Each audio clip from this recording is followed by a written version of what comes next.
ఎవరు తప్పుగా తీసుకోరు అనుకుంటున్నాను. నవదీప్ గారు ముందే వెళ్ళిపోకుండా ఆయన ఆపుంటే బాగుండేది అనిపించింది వీడియో చూసినప్పుడు. అంటే ఆయనకి వినిపించిందో లేదో తెలియదు కానీ స్టేజ్ మీద ఉండి కొద్దిగా అవుతుంది డిఫరెంట్గా అన్నప్పుడు ఆపేసి ఉంటే బాగుండేది అనిపించింది పర్సనల్. ఎవరైనా కానీ టీంలో వాళ్ళు. బట్ యాజ్ అ హీరోగా మిమ్మల్ని ఎక్కువ మేము చూస్తాం కాబట్టి మీరే ఎక్కువ అయి ఉంటారు మాకు. అందుకే ఎవరన్నా టీంలో ఆపు ఉంటే బాగుండేది అనిపించింది. అంటే ఒక మనిషి పబ్లిక్ ప్లాట్ఫామ్ మీద 30 years నుంచి మాట్లాడుతున్న మనిషి, ఆయనకు అనిపించింది ఎవరైనా వాళ్ళకి అనిపించింది వాళ్ళు చెప్తున్నప్పుడు అది తప్పో రైటో వాళ్ళకి తెలియాలి, వినే మనకు తెలియాలి. వాళ్ళ పర్స్పెక్టివ్ వాళ్ళకు ఉంటుంది, వినేవాడికి ఉంటుంది, అందరికీ ఉంటుంది. ఇప్పుడు నీ మాటని నువ్వు మాట్లాడుతుంటే నేను వెళ్ళి అడ్డు ఆపి నువ్వు తప్పు అని చెప్పడానికి నేనెవరిని? నీకు పర్సనల్గా నేనంటే ఇంట్రెస్టో లేదా మావాడు అనకపోవడం నాకు నచ్చలేదు అనే నీ ఎమోషన్ నేను అర్థం చేసుకోగలుగుతా. కానీ ఇప్పుడు క్లాస్లో ఉన్నావు నువ్వు, ఫర్ ఎగ్జాంపుల్ మీ టీచర్ ఏదో చెప్తుంటే ఒక పక్కన స్టూడెంట్ ఎవరో ఎక్కువగా మాట్లాడాడు, నువ్వు వెళ్ళి వాడిని ఆపుతావా? నువ్వు విని అసలు నీ నీ నీ పాయింట్ ఏంటో నువ్వు చూస్తావా అనేది ఉంటుంది కదా ఒకటి. ప్లస్ ఇప్పుడు ఒక షాకింగ్ విషయం విన్నప్పుడు నువ్వెలా ఫీల్ అయ్యావో నేను అలాగే ఫీల్ అవుతా మనిషిగా. ఇప్పుడు సమయం బట్టి సందర్భం బట్టి ఎవరి పర్స్పెక్టివ్ వాళ్ళు కరెక్ట్ లాంగ్వేజ్తో మాట్లాడాలి అనేది ఒక ఐడియల్ సొసైటీ, బాగుంటుంది అలా ఉంటే. కానీ అలా ఎంతవరకు ఉందనేది మనకు తెలుసు. సో ఇప్పుడు అలా అనుకుంటే అంటే పక్కన వాడు మాట్లాడేది మనం ఖండించాలి అనే పరిస్థితుల్లో కనుక మనం ఉంటే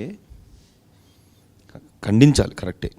మన కళ్ళ ముందు జరిగితే మనం when asked upon it or when it is over board అవుతున్నప్పుడు ఏదో ఒకటి అనాలి.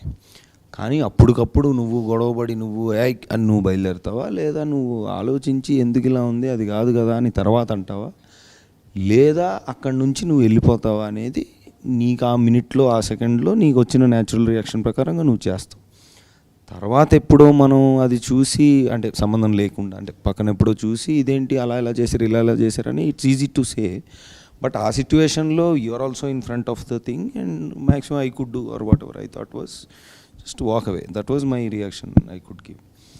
ఇప్పుడు అందరం కమెంట్స్ అవి చూస్తుంటాం మామూలుగా, ఎనీ టాపిక్. ఇప్పుడు మామూలుగా మనం ఇప్పుడు బిగ్ బాస్ అప్పుడు మేము చూసాం, ఇప్పుడు ఆ అమ్మాయిని ఎవరినో ఊరు నుంచి వచ్చి నాకు చెప్తావు ఏంటని అన్నందుకు ఏం కమెంట్లు పెట్టారో మనం చూసాం.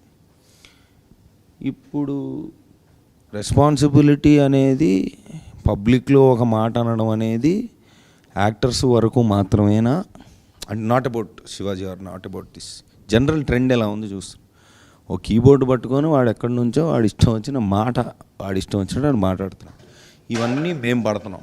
But yes I think as a whole everybody, not just actors, not just common man students, ఎవరైనా పబ్లిక్లో మనం కనబడట్లేదు కదా అని ఇష్టం వచ్చినట్టు మాట్లాడకూడదు, కనిపిస్తున్నాం కదా అని కూడా ఇష్టం వచ్చినట్టు మాట్లాడకూడదు. ఎవరైనా కొంచెం జాగ్రత్తగానే మాట్లాడాలి. But the responsibility should be shared equally I believe. ఆయన అక్కడ ఆ మాట్లాడంటే కామన్ మ్యాన్ వెనకాల కెమెరా ముందు నుంచి విజిల్స్ చప్పట్లు కొట్టారు, మరి వాళ్ళని ఏం చేయాలి మరి? సో ఏంటంటే ఒక మాట వినంగానే దాని ఇంపాక్టు వినంగానే అంటే ఇప్పుడు మీమ్స్ తోటి వచ్చిన problem, not memes I mean saying usual ఒరే బంటే అని మనం వింటున్నాం, ఒరే అదేంటది పావుదేదో వింటున్నాం. సో ఈ వైరాలిటీలో ఏమైపోయిందంటే ఒక మాట ఒక సరదాగా పదే మనం విన్నప్పుడు అది కామెడీయా సరదానా ఏంటనేది మనకు తెలియట్లే. ఇప్పుడు అది ఎందులో ఇప్పుడు అది ఎక్కడో స్టార్ట్ అయింది, సామాన్లు బాగుండాలని ఏదో స్టార్ట్ అయింది. ఇప్పుడు వాడు ఏం ఉద్దేశించి అన్నాడనేది మనకి తెలుసు.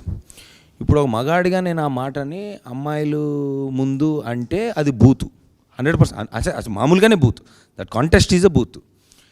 ఇప్పుడు బయట మాట్లాడుకుందాం మనం, అమ్మాయిలు ఉన్నప్పుడు 4 ఇడ్లీలు 2 దోశలు తీసుకొస్తే ఏమున్నాయంటే ఐటమ్స్ ఉంటే సామాన్లు బాగున్నాయా అని వాళ్ళు అనుకొని కూడా జోకులుగా మాట్లాడుకుంటున్నారు బయట, right? If you take it out of it's a ఇంత అంటే ప్రతిదానికి ఒక పర్స్పెక్టివ్ ఒక సందర్భం ఏదో ఉంటుంది. నాకు తెలిసి ఈ టేబుల్ మీద ఉన్న వాళ్ళందరూ ఆ మాట వాడే ఉంటారుగా కామెడీగా, అంటే అమ్మాయిల్ని ఉద్దేశించి కాదు, ఏదో కాంటెక్స్ట్లో. I'm not saying it is right, this is wrong.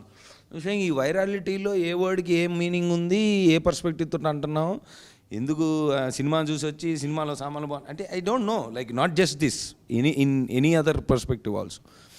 So అదొక విచిత్రమైన సిచ్యువేషన్లో ఉన్నామని నా ఫీలింగ్. Nothing.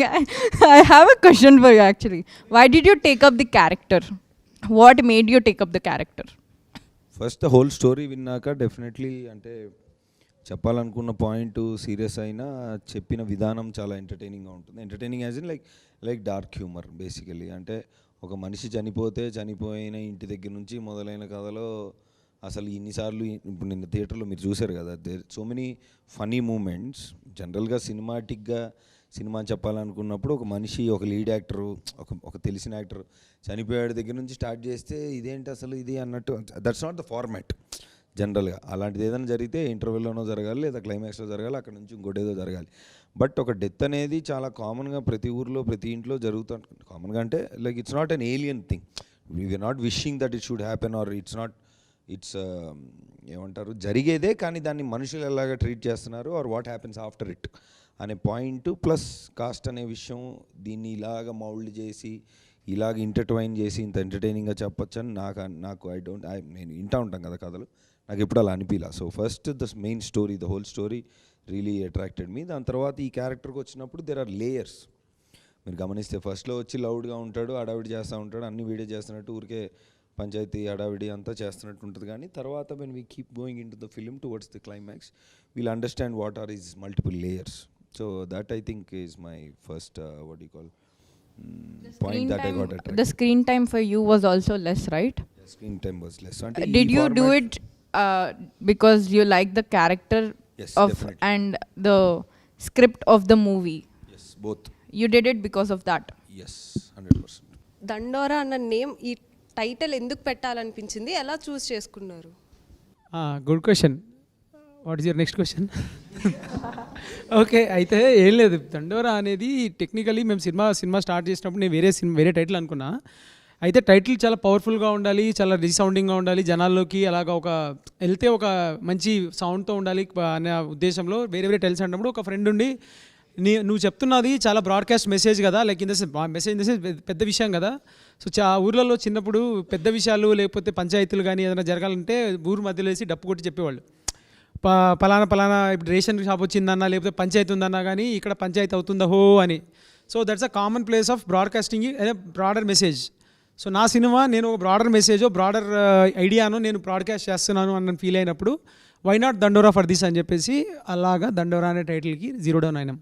నచ్చిందా టైటిల్ దండోరా అనేది? నచ్చింది. థ్యాంక్ యూ, మొమాటానికైనా థ్యాంక్ యూ. కానీ సినిమా కూడా చాలా బాగుంటుంది. థియేటర్లో ఎందుకు ఆడియన్స్ ఈ మూవీ మిస్ అవ్వకూడదు? అయితే థియేటర్లో ఎందుకు మిస్ అవ్వకూడదు అంటే నీకు లార్జర్ ఆడియన్స్తో చూస్తున్నప్పుడు you have a community experience. ఈ సినిమా కమ్యూనిటీ ఎక్స్పీరియన్స్ ఎందుకు చెప్తానంటే నీకు సినిమా జరుగుతున్నప్పుడు నీకు సినిమా నడుస్తుంటుంది, నీలో ఒక చిన్న థాట్ నడుస్తూ ఉంటుంది, ఎట్ ద సేమ్ టైం నీకు చాలా క్రౌడ్ అరౌండ్ ఉంటారు. సో యూ విల్ అండర్స్టాండ్, అంటే ఒక కమ్యూనిటీ ఎక్స్పీరియన్స్ బ్యూటిఫుల్గా వర్కౌట్ అయ్యి అది ఖచ్చితంగా చేయాల్సిన సినిమా ఇది. అది ఎందుకంటే విలేజ్ వైబ్ కానీ విలేజ్లో ఉన్న క్యారెక్టర్స్ కానీ ఆన్సాంబుల్ కాస్ట్ కానీ ఇదంతటికి జస్టిఫైడ్ థింగ్ బిగ్ స్క్రీనే. జెన్జీ నార్మల్గా జెన్జీ అంటారు, కానీ మాకు అన్నీ నార్మలే అనిపిస్తాయి. మేము అన్నీ చూస్తాం. అదేదో వేరే వాళ్ళలాగా మీకు ఇవే నచ్చుతాయి మీరు ఇవే చూడాలి అని ఒక స్టాండర్డ్ పెడతారు. అన్నీ చూస్తాం మేము నార్మల్గా. నా మాస్ నచ్చుతుంది, క్లాస్ నచ్చుతుంది, లవ్ స్టోరీస్ నచ్చుతాయి, ఒక ప్రొటెస్ట్ టైప్ ఉంటాయి కదా అవి కూడా నచ్చుతాయి. ఇప్పుడు ఉన్న వాళ్ళకి మేబీ హిస్టరీ నచ్చకపోవచ్చు, అసలు హిస్టరీ తెలియదు. నార్మల్గా విలేజెస్లో నిజంగా అసలు ఉంటుందా క్యాస్ట్ గురించి, ఇవన్నీ ఫైట్స్ జరుగుతాయా, అవి ఏం తెలియదు, చాలా వరకు తెలియవు. మీరు చెప్పడం, మీరు ట్రై చేసడం అవన్నీ చాలా బెస్ట్ వర్క్ అసలు మీరు చేస్తుంది. మీ డెబ్యూ ఫిలిం ఇది తీసుకున్నారు, అది ఇంకా హైలైట్ అసలు.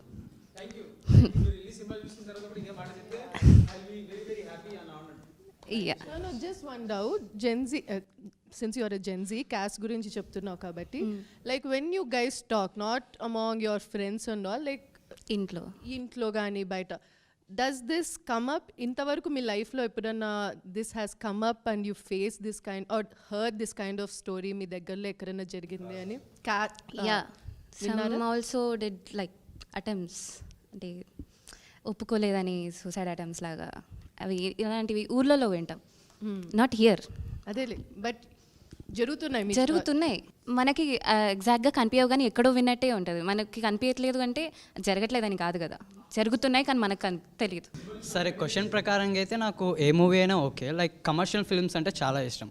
ఎందుకంటే కమర్షియల్ ఫిల్మ్స్లో చాలా ఎలిమెంట్స్ ఉంటాయి, like Maslow romance, love, drama, intensity. And coming to the film, ఆ కమర్షియల్ ఫిలింలో ఏదో ఒక రోల్ ఉంటుంది విచ్ ఇంపాక్ట్స్ పీపుల్. ఒక రోల్ లైక్ బిందు మాధవి గారు చేశారు ఇప్పుడు దండోరా మూవీలో. ఆ రోల్ వల్ల శివాజీ గారు మారి మొత్తం మూవీ మొత్తం టర్న్అవుట్ అయ్యింది. And coming to the movie, నాకు నవదీప్ గారి క్యారెక్టర్ చాలా కొంచెం డ్యూరేషన్ అనిపించింది, సర్పంచ్ చేసే రోల్. ఈ సినిమా చూసిన వాడిగా చూడని వాళ్ళకి అరే బావా ఈరోజు రేపు సాటర్డే సండే వాట్ ఎవర్ ఏ సినిమాకి వెళ్దాం, ఎందుకు వెళ్దాం అని అంటే would you suggest Dandora? If yes why? I suggest Dandora ఎందుకంటే అందులో లైక్ కాస్ట్ కోసం ఉంది, అఫ్కోర్స్ కాస్ట్ కోసం ఉంది, బట్ కాకపోతే వై కాస్ట్ ఎందుకు నెగ్లెక్ట్ చేయకుండా ఉండాలి అండ్ ఎందుకు బైకాస్ట్ చేయాలి దాన్ని అని చెప్పి ఉండేది. అండ్ ఎడ్యుకేషన్ పీపుల్ కూడా కొంచెం అది ఫాలో అవుతున్నారు, సో అది ఫాలో అవ్వకూడదు అని చెప్పి చూపించారు. కొంచెం కాస్ట్ అనేది మంచిది కాదని చూపించారంటూ. కాస్ట్ లైక్ రిలీజియస్ కాస్ట్ అని చెప్పి లైక్ హానర్ కిల్లింగ్ అవన్నీ చేస్తున్నారు కదా, అందుకు. Okay, thank you.